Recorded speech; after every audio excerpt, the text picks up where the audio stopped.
Okay, so hi everyone, and welcome to the next instalment of the Let's Talk series. This one's about the staff networks.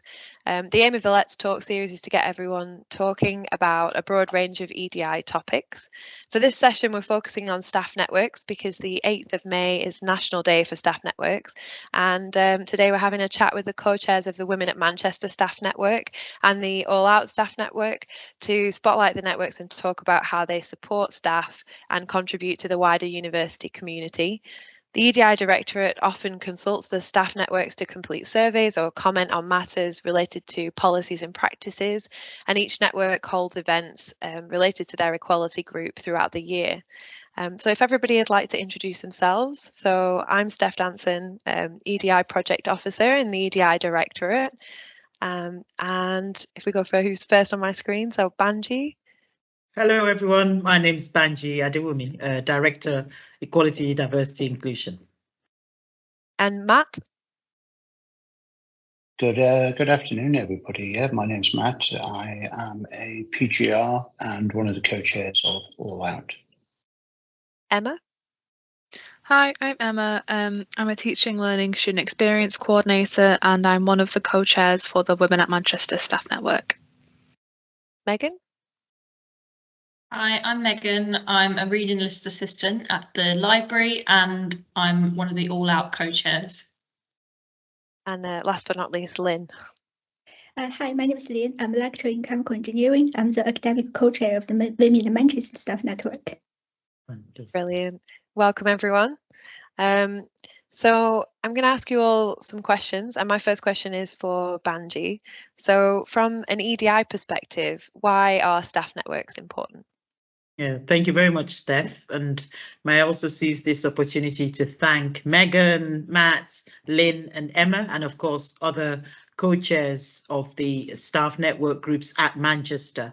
Over my, well, I would say 30 years, but longer years in public service, I've had the privilege of being part of staff networks, and I do know at least some of the benefits, which I'm going to share briefly this afternoon. One is voice, and may I add another word to it, amplifying voice. How our networks, especially at Manchester, very proactive, engaging with colleagues across whether professional services or academic, getting people's views. And as Steph said in the introduction, we do consult through the staff networks, and being able to hear what staff are saying or their concerns is quite critical.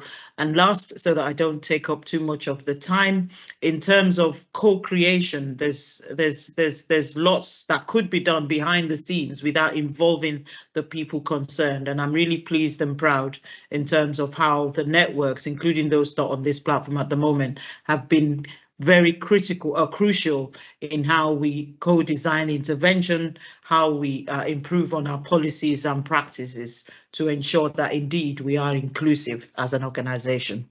I'll pause there. Thank you. Thank you, Banji. And the next question is open to everyone. So when did you first get involved with the staff networks and why?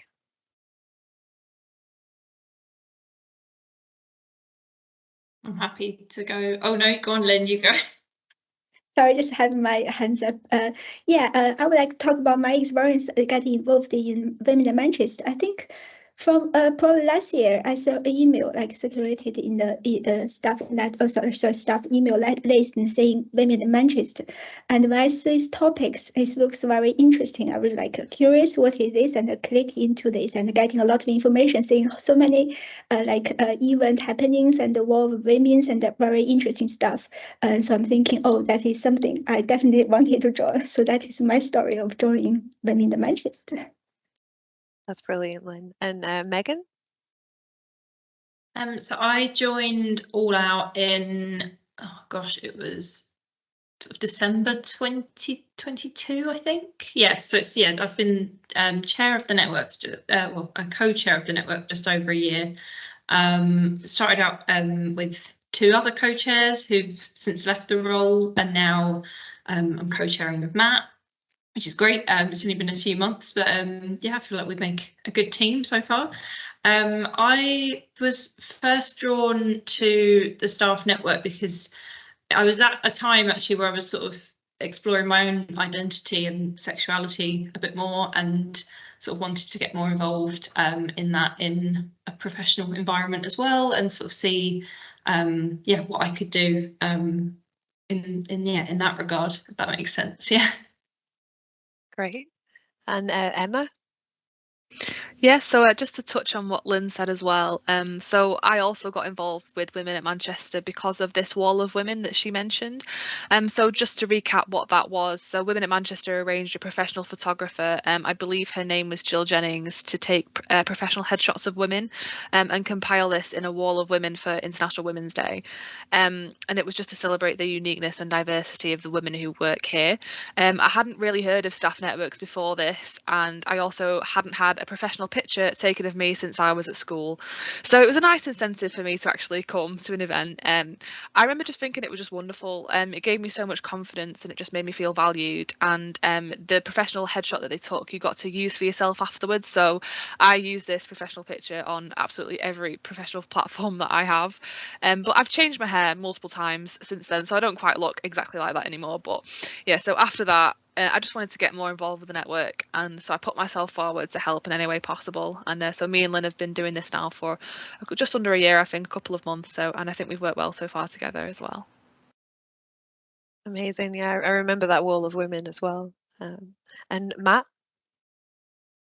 Thanks. Yeah, I joined the AllOut LGBT staff network, I think about 2.5 months ago, and I joined because the call went out for a PGR person to join as chair, and I noticed that there wasn't a great deal of traction for anyone else. I thought, well, we can't really miss this chance because PGRs are embedded right across the university in all sorts of things, but in many ways, betwixt and between, neither academics nor staff nor students, if you will, we're kind of there in the middle, and we often feel a bit left over and passed by.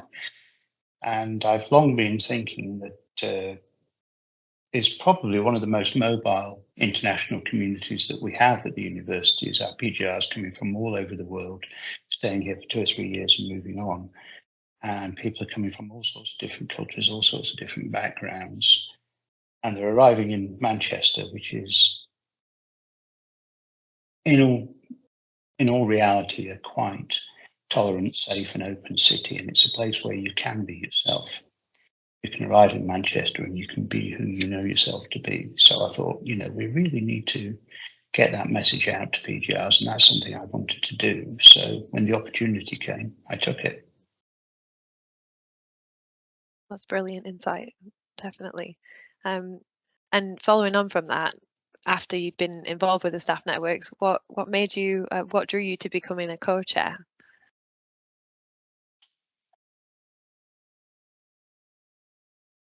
Well, as I said, sorry, Matt, sorry, go on. Yeah. As I said, the call went out for PGR to co-chairs, and the call was answered by silence.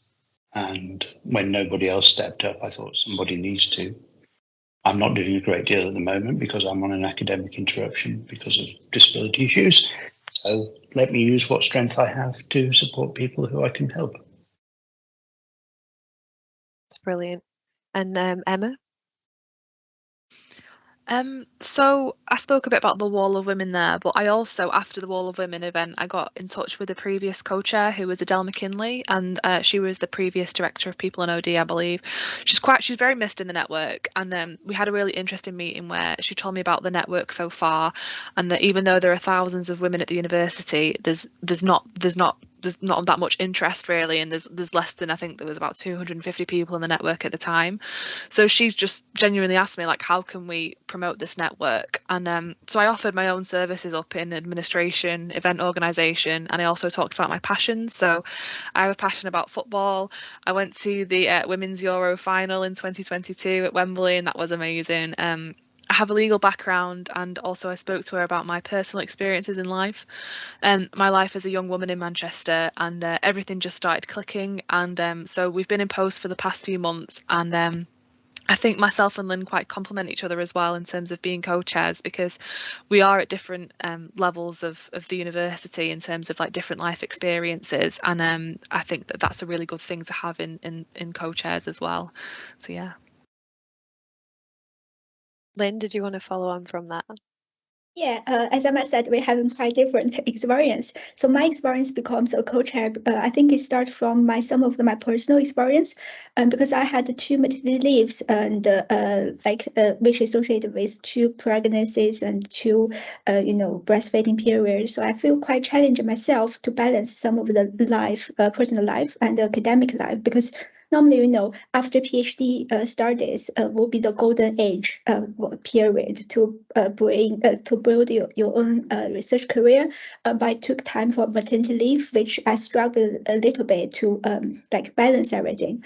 And then just back from the second maternity leave is COVID, and my kids were so young. So I personally having so many challenges myself as a female, because this problem or this kind of issue we can all having as a women. Man doesn't really, man have some issues, but not as significant as us. So after this, I joined this network. I was thinking, there is something I should, I'm happy to offer to do. If we can build this kind of environment, facilitate this kind of platform, and people can having some peer support, and all can having some experience from other people, or just getting our voice being heard by the leadership team or something like this. So I'm thinking this is a very good thing we can offer to help in the staff network environment, which can help probably more people getting support from each other. So that is how I joined. Thank you. Banji, did you want to reflect on that as well? Yeah, I wanted to reflect on it. That's the right word. More in terms of course, appreciating that some colleagues will be listening to this recording later on, as in the benefits of becoming or putting oneself forward to become a co-chair. And I've listened to a number of colleagues over the years who've talked about the skills they've not only been able to develop, but even discover as they've stepped into the role of co-chair, and even also the opportunities to meet with different colleagues and get to know other areas of the organization that they're working for. So I just thought I should share that as well. And Megan? I just wanted to add as well, so I think this has sort of been mentioned by Emma as well, about not really knowing that the staff network was there, or sort of knowing it was there, but not really knowing how best to engage with it and get involved. And I sort of was in a similar way, actually, as your conversation with Adele McKinley, kind of started speaking to Paul Mark Jones via email and kind of fell into the chair role a little bit. He just sort of said, we're looking for a new co-chair, actually. Are you interested? And it just, sort of kind of went from there, really. But it's something that drew me, I think, to the role was the fact that I guess, knew this network was there, but didn't know what it could do for me, or how I could get involved. And I think I sort of know colleagues now, actually, who are members of the network or would be, but don't necessarily think it's for them. So that's something actually Matt and I were just discussing before we started the call, about how we can sort of mold the shape of our network to meet different needs for our members, really see what it is that they want. Yeah, we're very grateful to have you all as co-chairs, and from my perspective as well, I see all the work that you put into it, and we try and balance out the professional services and academic staff as well, so that you've got complementing co-chairs who know bits about different areas of the university. So yes, it's great to have you all. And the next question's around who can join and how can people get involved in the networks? Emma? Yeah, so I think there's like two parts to this question, aren't there? Like who can join, and then also how can you get involved? I'll answer both, but I think Lynn has a bit to add about the first question as well. But what I'll say is that Women in Manchester is open to all colleagues who are women from across all parts of the university and in all roles. We want to let everyone know that we are committed to non-binary and trans inclusion and welcome contributions from all women across the university. We want to work together and make this space really inclusive for everyone. We do get the question, are men welcome in the network? And we have had feedback that women aren't satisfied with the level of allyship at the university from men, and we want more men to listen to us. Sometimes we feel a bit like an echo chamber where we all understand what the issues are, but we're all just speaking to each other and thus what gets done. But we also do want to create an inclusive space for women and respect our members' privacy and safety. So we've recently put out a feedback survey, and we'll also be adding an open suggestion box that people can add to anytime to see how best we can go about respecting and validating what our members actually want. And to answer the second question of how can people get involved in the network, so you're kind of reaching us at a period of transition here. I almost want to say watch this space and check back in a few weeks. So at that point, all the communications will have gone out, and this what I say next will make more sense. But I usually don't really like jumping the gun and announcing things before they've happened. But I feel like we'll just give a bit of a preview as to what we're working on and how you can get involved.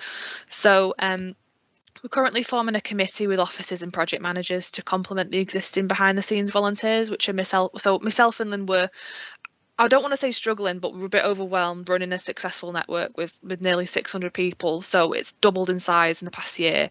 So we're looking at how can people get involved in a meaningful way and how can we accommodate that. So we felt like we were stretched a bit thin.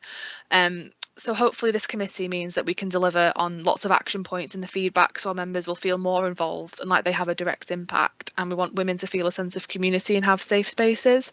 So I was speaking to one of our new project managers, and she said that she would love for the network to be a place where if you're new at Manchester, we are the community that welcomes them. So women can get involved by attending our social events, be part of our general meetings, come to our monthly events such as our recent fireside chat with Jackie Carter and Helen Pankhurst. You can contribute to our newsletters, so if you have any interests about women and girls in Manchester, please ask to submit an article to our newsletter or pop them in the team space to spark a discussion. So if you have an item you want to add to our agenda for our next general meeting, please email us at womensnetwork@manchester.ac.uk. If you want to present your own research as well, or you want to see someone, or you have a topic you're interested in, please also get in touch. So to complement the existing survey that we put out, we'll also be posting a suggestion box so people can add to that.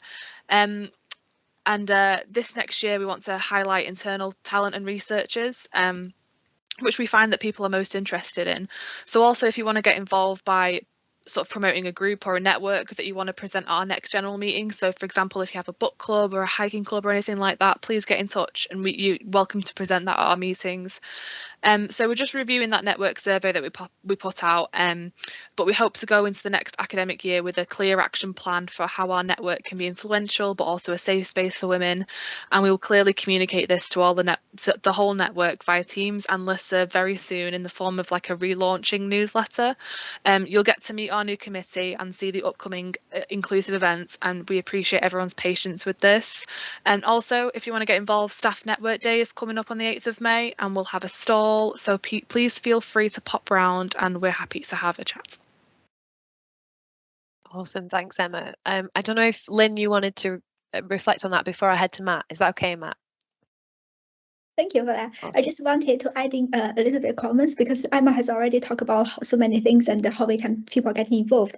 I just wanted to flag another thing because Emma talked about allyship. I think that can be something very important as well. So although our network itself is open to all the women staff who identify themselves as women, but we do welcome like men staff, like male staff who want to support women. But we are currently discussing the options and how we can do this. For example, we may have a sub channel or like a separate channel, and for male staff or something who wanted to support the women work or something like this. And so even if you are in the university, if you are not a woman but you want to start it support us, I think it will be something we will welcome to everyone to join as well. Thank you for that. Thank you, Lynn. And Matt? Thank you. Anybody can join AllOut.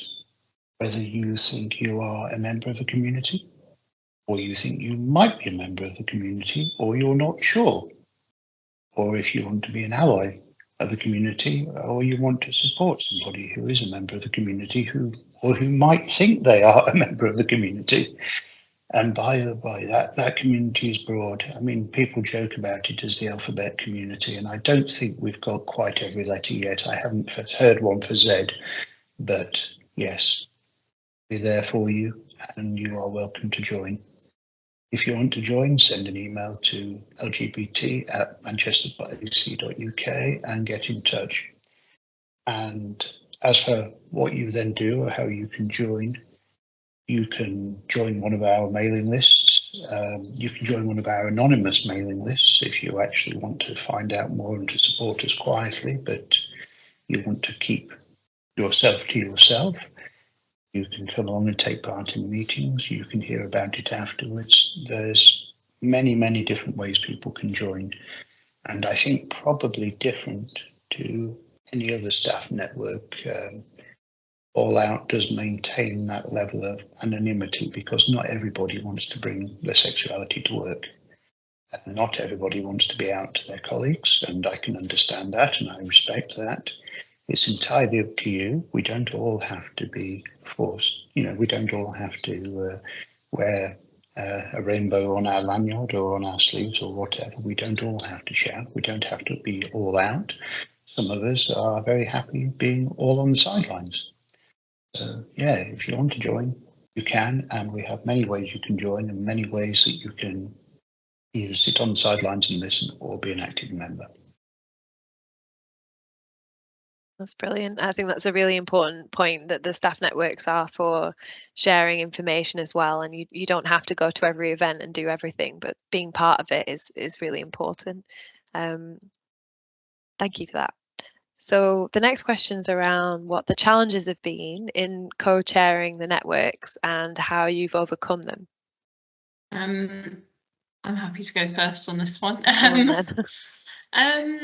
Challenges, I think, have been trying to balance it with a full-time job at the university as well, and sort of actually this year I've sort of started actually blocking time out in my calendar for AllOut things, whether that's just replying to emails or thinking, oh yeah, there was that thing I was going to try and organise, or I'll sort of make some time to look into that. Just every week having a little bit of time blocked out in my calendar, to make sure that I can do some AllOut work as well as work. I think I think with the previous co-chairs, I think we all sort of had different expectations of what we wanted and what we could commit to the network as well. And we only meet 4 times a year, so I think sometimes it probably feels like you don't always see the fruits of your labour necessarily. But yeah, so I think that can definitely be a challenge. I'm not sure if there's anything else I want to add. Okay, thank you. Lynn, did you want to go next? Yeah, I would like to go next. I share the same challenges Megan just mentioned, because the time management is something we are really struggling with it as well. Because if we want to, we have so many ideas, we want to make the networks better. So we're having so many action plans for the next step. Just finding time to dedicate to each of the work is something we are very challenging. But we are working on different options. For example, Emma has mentioned we have a committee, a committee member we grouped, and then hopefully we can share some work out together. And I think for our network particularly, we have a big challenge, as Emma just mentioned a little bit as well, because previously we have 200 something members, but suddenly we grew up so quickly into almost 600, which means we're having so many people interested, which is a great thing we are facing. But when there is so many voices coming, sometimes we feel like difficult to deal with everything, because we hope have every voice to be heard, and every voice, every opinions or something can be dealt with, or every single idea can be supported. But feel like when you have 600 or something members, something the ideas collections and the influence or like deal with everything can be quite challenging. So we also have some action plans on these ones, and we hope we can get things moving better and better. Yeah, that's what I'm going to say. Thanks, Lynn. Emma, would you like to go next? Yeah, of course. I'm just going to reiterate what Lynn said. We're just currently suffering from success. We've gone up to nearly 600 members, and it's just too much to deal with sometimes. But exactly what she said, time management. So I'll address the how do we overcome this? And we're just trying to harness the power of the network. And we reached out, we asked for help. We said we have a plan. How can we go forward with this and make sure everyone's heard, like Lynn said. So women in the network who had the capacity to volunteer and the skills have kindly given up their time and helped us got stuck in. And like Lynn said, yeah, there'll be more communication about this soon, and we're just really excited to see where we go. It's brilliant to hear. And Megan, did you have something to add? I was just going to add about I think Emma and Lynn might be able to sort of relate to this as well, sort of keeping momentum going. I think when you have got such a big group behind you as well, you sort of, I think, can sometimes have some big ideas in the meetings, and then it's about sort of seeing them through to fruition. Like we recently had a really great LGBT History Month. I say recently, it was a couple of months ago now, but lots of different events, lots of different input from members about different things they wanted to see. But then I think it's sort of keeping the ball rolling, and also making sure that we're not just here for sort of the big loud events like Pride every year, and actually sort of making other impacts as well throughout the year, not just sort of every summer, for instance. There was something else I was going to add, but I've forgotten what it is now, so I'll happily pass back to Emma. Emma, did you still have your hand up, or is that a legacy hand? It was indeed a legacy hand. I do apologise. Taking it down now. Quite all right.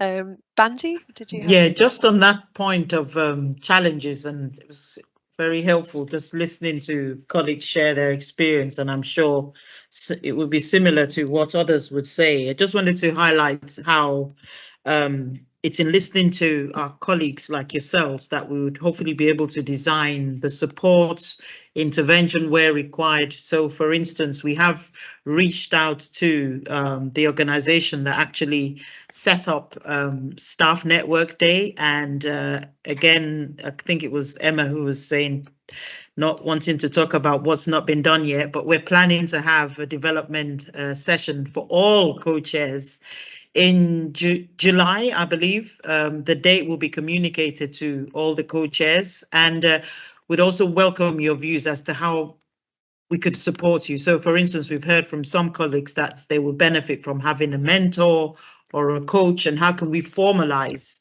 that support apart from, of course, giving sufficient time for you to be able to carry out this role. And if Jackie Carter were on the call, I'm sure she would remind me to say this. We want to say thank you, because using the word volunteer, sometimes we might not necessarily also show our appreciation in terms of what commitment and sacrifice, may I add, that is required in carrying out this role. So yes, a big thank you from me and the team, and as much as possible, carry on, as you've rightly said, reaching out for help, because I'm sure there are other colleagues who, in their own way, big or small, can help keep this work going. Thank you. Definitely, thank you, Banji. And I quite enjoy getting involved in the network's work as well, so always on hand. So the next question is around successes. So if anybody wanted to talk about the main successes that you feel that you've had since you've been in as co-chairs in the network. Emma? Yeah, of course. So I feel like we've had like an overall quite a successful year this year. So from the start of this academic year, I think there was about 250 members in the team space, and now we have nearly 600 people. So we have more people than ever interested in our network and our mission than ever before. So I'll just do like a really brief run through of some of the events that we've had this year that have been successful. So in September, we had the In Conversation with the new co-chairs, which was myself and Lynn being interviewed. In October, we had Black History Month, and we collaborated with the Women's Higher Education Network. In November, we had a seminar with Jill Rubery on flexible working and gender equity. In December, we championed the Aurora Women's Leadership Programme. In February, myself and Lynn met with some Brazilian researchers to speak about our different countries and higher education systems and how we can collaborate. In March, we had the webinar on gender-based violence in the family court system by our own Dr. Elizabeth Delgado. We also had a data lunch and learn with the EDI team. And then in April, we had In Conversation with Greater Manchester for Women, which was a fireside chat with Jackie Carter and Helen Pankhurst. And then to come on the 10th of May, we are going to have a maternity leave support session with Cathal Rogers and Elizabeth Faulkner. And I'll leave, if you want to, Lynn, I'll leave the International Women's Day part to you, if that's all right. Do you want to talk about that?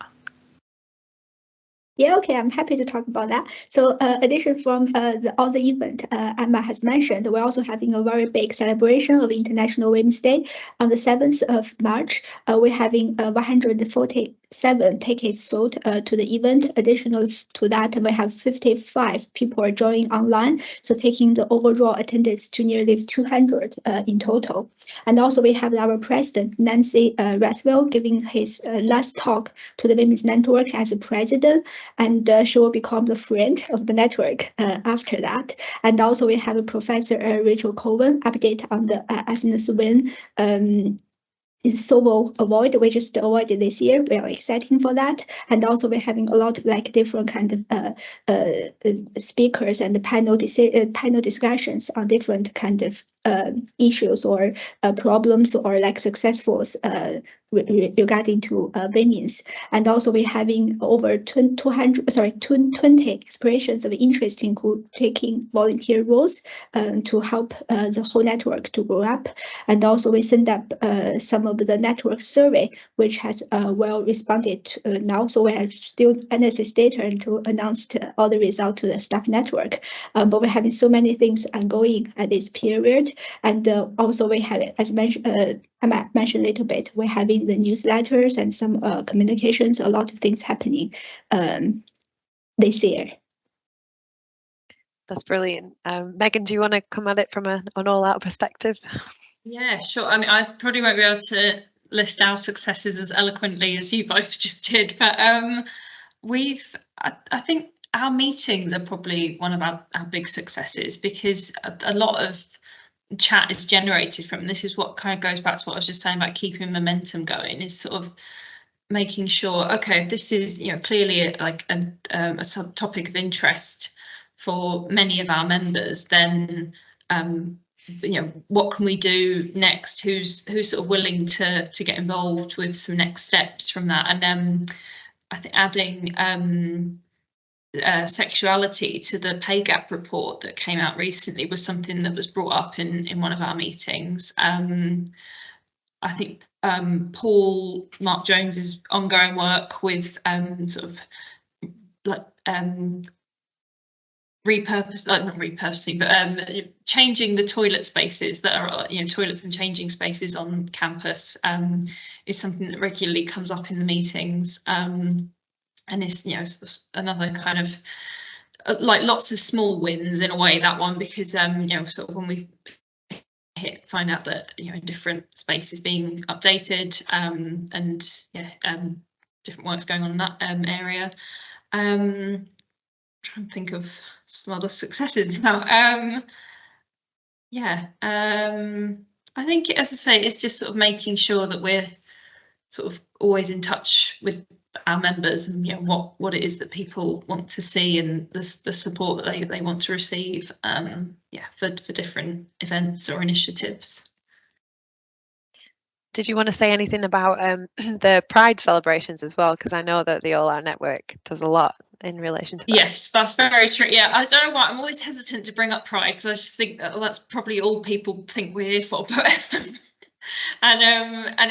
it's not, but it is something big that a lot of people like to get involved with every year. So so every year the last 2 years we've marched in the Manchester Pride Parade with other higher education institutions from Greater Manchester. So we split our entry basically with Bolton, Manchester Met, Salford, the RNCM, and University of Law.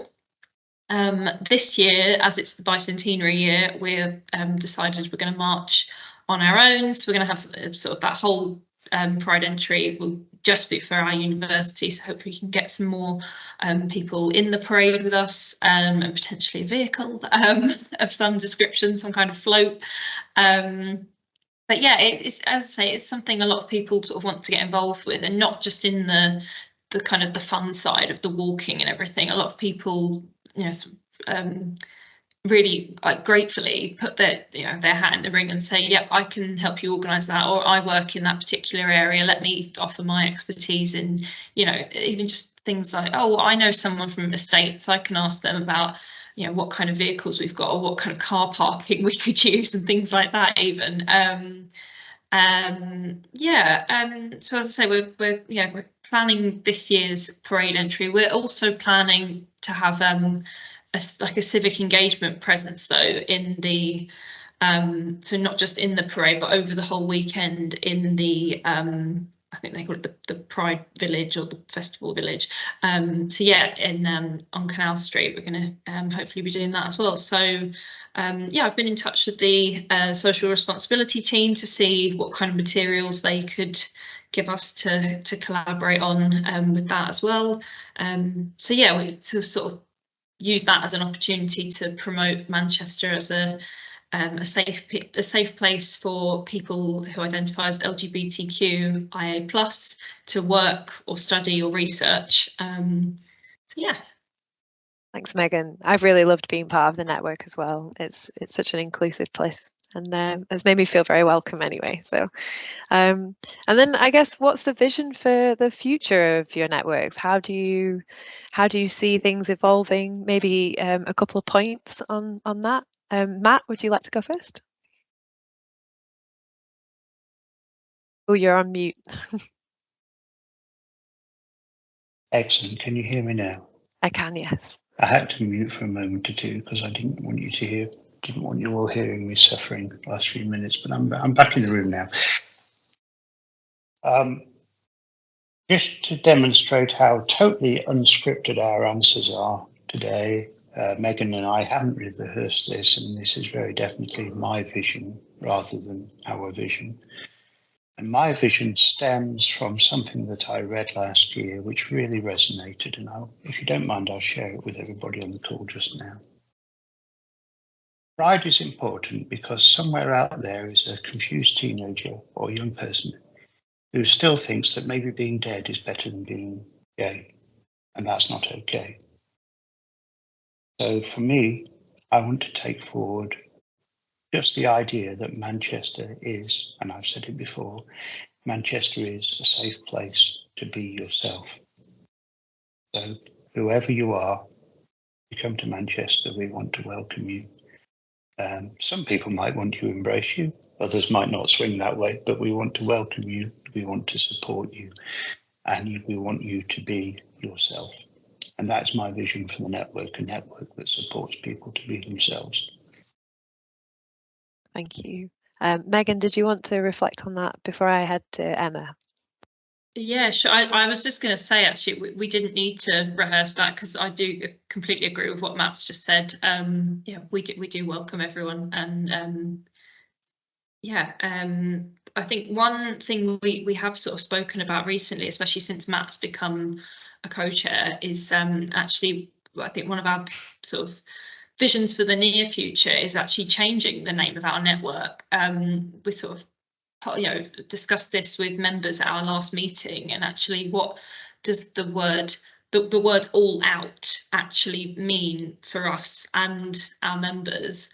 It was a name that was previously voted on by members, but we felt that actually it doesn't really speak to everyone's experience of gender and sexuality in 2024. And as we've already said, we have a list of members who aren't visible to our visible members. So not everyone is out, and it is, I think part of our manifesto statement on the EDI website is about welcoming people who are exploring and questioning their sexuality and identity. And it's probably not the right message to send out to, come and join All Out. But that's, because it's not a prerequisite for the network. So yeah, that's the big vision actually we've kind of got going forward at the moment. Yeah, so watch this space. We'll have a rebrand at some point. Thanks, Megan. Thank you for that. And Emma, did you want to add something? Yeah, of course. I just want to say that what a lovely thought to have from the AllOut network there, and I think that myself and Lynn almost share a similar sort of vision for the future in terms of not a rebrand but like a relaunch almost, where it make more inclusive, and that we work towards solutions for the network. And so myself and Lynn have had quite a few meetings about this in the past 2 weeks, so this is why it almost sounds like we've got it drilled into us what we're doing next. Like, this is the step-by-step plan, because we've had just so many meetings about it. But so the future vision that we have for the network is the network to be a safe space, a community for all women at the university to feel like they have resources and support. We do have an actual action plan, and I'll share a little bit, without giving away everything, but we want to host monthly events, different kinds of events that fulfill what people want in the network. So, for example, social events, seminars, general meetings. We want safe spaces to chat. We're looking into possibly doing, for example, niche groups or subgroups for different identities, networking sessions, career sessions, and also for feedback to be addressed in like meaningful ways. We want to be a force where we can take forward issues to senior staff at the university and become like an influential force. We want to create a bank of legacy resources for the network to access at any time. We want, for example, we've had some feedback there. Some women might not understand, for example, maternity policies. We want to make this more understandable and accessible for the women in our network. We're going to do semester newsletters, and we want those to be communicated well. Also, we want to maintain links and collaboration, for example, with the different staff networks as well, and we have reached out to all of them. We want to collaborate, and we want to basically put inclusivity and intersectionality at the heart of our network, and make sure that the diverse women in our network feel like they're listened to and that there is a space for them. And we want to also plan for International Women's Day 2025, make sure it's an opportunity to showcase internal talent and intersectionality from within our network. Amazing. There's been some really great answers today. And Lynn, did you also want to reflect on that? Yeah, I just want to add a very quick comments, because Emma have mentioned so many exciting things we are organizing. I just want to say, because we hope people to have fun in this network. Just getting all the journal can be very pleasure journal. So that is just one more thing I wanted to add in. Yeah. Thank you. And Banji? Yeah, and lastly, from me, I would want to say my vision for staff networks at the University of Manchester is that they're all sector leading, with others looking to Manchester for inspiration. Thank you all. Brilliant. And did anybody have anything else that they'd like to say before we wrap up the meeting? No? There has been some great answers there, and it's really wonderful to hear about what you're all doing with the staff networks. And thank you for being co-chairs, and thank you for being on this call as well. Absolutely. And yeah, it's brilliant. So we'll leave that there, and at the end of this video we'll put up some information about how you can get in touch with the different staff networks, and how you can join. So Thank you for listening. Thanks for organising it as well. Bye. Yeah, take care.